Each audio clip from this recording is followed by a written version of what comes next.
Тэгээ энэ удаагийн болж өнгөрсөн ерөнхийлөгчийн сонгуул бол Монгол Ардын намын хувьд бол маш ач холбогдолтой сонгуул байсан. Яг тэгвэл жилд 2 удаа дараалан ялагдчихад байгаа шүү дээ. Тэгэхээр 3 дахь ялагдана гэдэг бол бас ер нь цаашдаа ерөнхийлөгчөөс энэ намаас хүн төрхөөгүй юу? Тэгээ сонгуулийнхаа үр дүнг бас зарим нь зүгээр нэг одоо нэг хөрсөх гэж хүнийг морины уралдааны тухай яриад тэрнээс болоод унтсан юм шиг юм сүлүүд бас ярьж байгаа шүү. Тийм байхгүй. Маш олон хүчин зүйлээс бол энэ шалтгаалсан.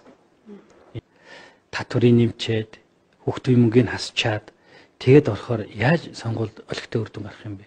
Бид нар тухайд байр суурь илэрхийлж ирсэн. Энэ нэг талаараа засгийн газрын бүтэн жилийн хугацаанд хийсэн одоо энэ ажилд сэтгэл ханамжгүй байна гэсэн үг шүү дээ. Тэгэхээр гүйцэтгэлийн ажил бол тэр олон нийтийн сэтгэл ханамжийг авч чадсангүй.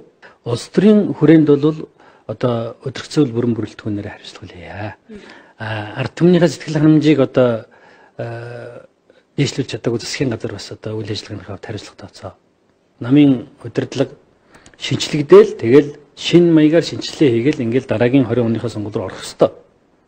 Улс төрийн соёл бол тийм байх хэвээр. Тийм учраас би улс төрийн соёлоо бодоод өдөрцөөл засгийн газар бүрэн бүрэлдэхүүнээр ард түмнээсээ бидний бүтэн жилийн хийсэн ажил одоо бас үрдэнгүй байлаа, уучлаарай. Бид нар дахиад одоо бага бүрдүүлээд ингээд зүтгэе. Амсан амлалтаа биелүүлэхийн төлөө бид заавал хичээнэ зүтгэнэ, биелүүлнэ гэд та нар одоо нэг шинжилгээд ард түмнээс уучлал гуйчих гэхэд их мэдлээрээ сууж.